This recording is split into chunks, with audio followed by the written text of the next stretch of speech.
thing applies when you look at black people. The closer you get to the mother country, the more evidence of Africa you see in their speech. Black people in the South, especially them in South Carolina and Georgia, where the Gula and the Geechees live, okay?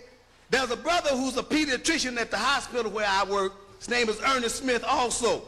He was a Geechee, and he was the one that let me know the difference in the Geechees and the Gula.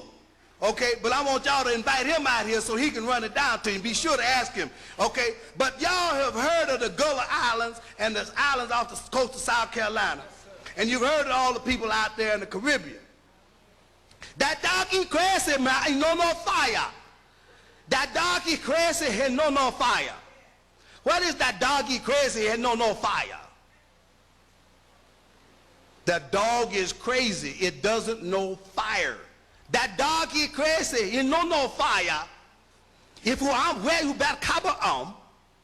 If your arms are wet, you better cover on. If your arms are wet, you better cover on. If your arms are wet, you better cover them. Okay. The closer you get to Africa, the more evidence of what I'm talking about you're going to find. And it's going to be the same sounds that are not being distributed. The people in Jamaica, the people in the Caribbean, whether it was Papiamento, the people in Suriname, the people in Haiti, they have modified the French language the same way we modified English. They have modified the Spanish language the same way we modified the language up here. Everywhere you find Africans in diaspora, you find the linguistic continuation of Africa in those European languages that we have been introduced to. And it is obscured by the profuse borrowing of words. You see, the English language itself is nothing but a bastardized German. When the English came to the island of Britain, they were hired by a Celtic king by the name of Vertigern. The people who were there were called, the Romans were there fighting people called the Scots and the Picts. These were called Celtic people. It's spelled C-E-L-T. They spell it Celt.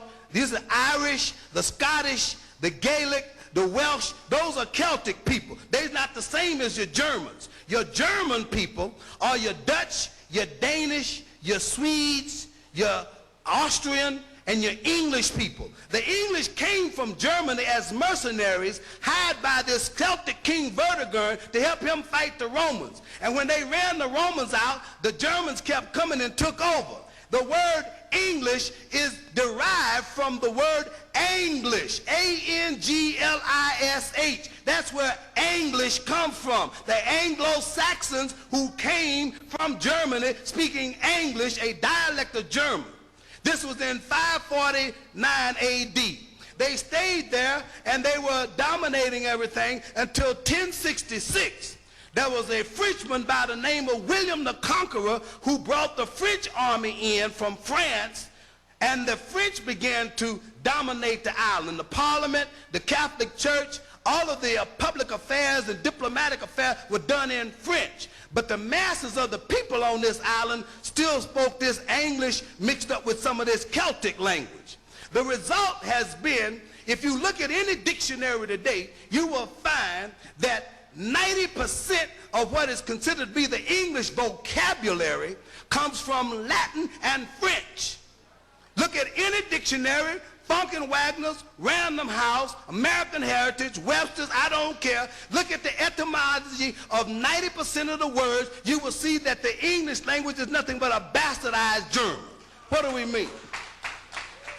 The English language has a German grammar, but it has French and Latin words in it. The English language does not just drop out the sky pure. In fact, there's a dialect in English in England that they consider the correct English. It's called RP, the received pronunciation. That's whatever the King of England or the Queen of England talk like. That's what good English is in England. Over here we have this thing called Standard American English. Okay? Standard American English is an ideal. Don't nobody speak it. It's some Midwestern white boys have gotten together And most of us who come up on it have had speech pathologists and teachers trying to make us keep your teeth together and move those big, thick lips so that you can correctly teach the King's English. That real betcha by golly wow. You understand? If you don't sound like a Midwestern white homosexual, you're not speaking good English. I'll tell you what it is. They have decided what ideally competent English is, and it approximates the usage of a Midwestern white male homosexual. Ain't nobody learned how to speak like that in their home environment. If you go to the South, the white boy down there tell you, memorize me, boy. The Southern white man has been so influenced by Ebonics, you can go to a restaurant, let me give you an example. M-I-K-E. Mike, right? Microphone or somebody's name, Mike. But if I say, what difference does it, Mike? If I say, what difference does it, Mike? Now what does Mike mean? What difference does it make? I'll give you another example. M-I-N-E-E-Y-E-S.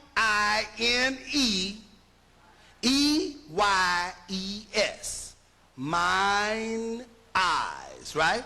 That's the spelling, M-I-N-E-E-Y-E-S, like the battle hymn of the Republic. Mine eyes are seen a coming. Okay. If I go to a restaurant and I say, will you put some mine eyes on it, please? Now what's mine eyes? Mayonnaise or somewhere else. I was down there in the football game in Texas, and an old white girl was kicking her legs up in the air, and she was talking about, fart, fart, fart, team fart, fart, fart, fart, team fart.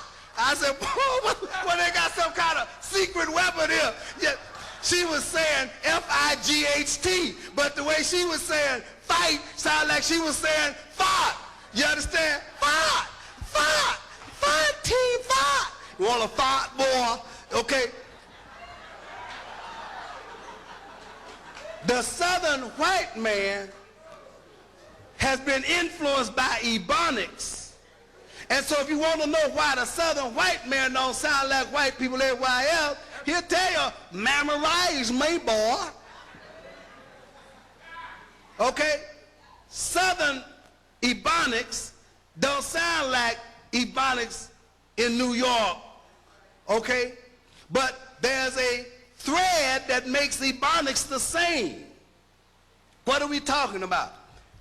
When you talk about Ebonics, I've given you first some structural evidence that Ebonics is not English in its phonology.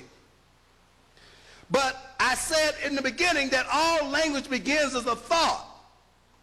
And so when you pose the question, what are the common kinds of experiences and common intersecting events in the lives of slave descendants of African origin?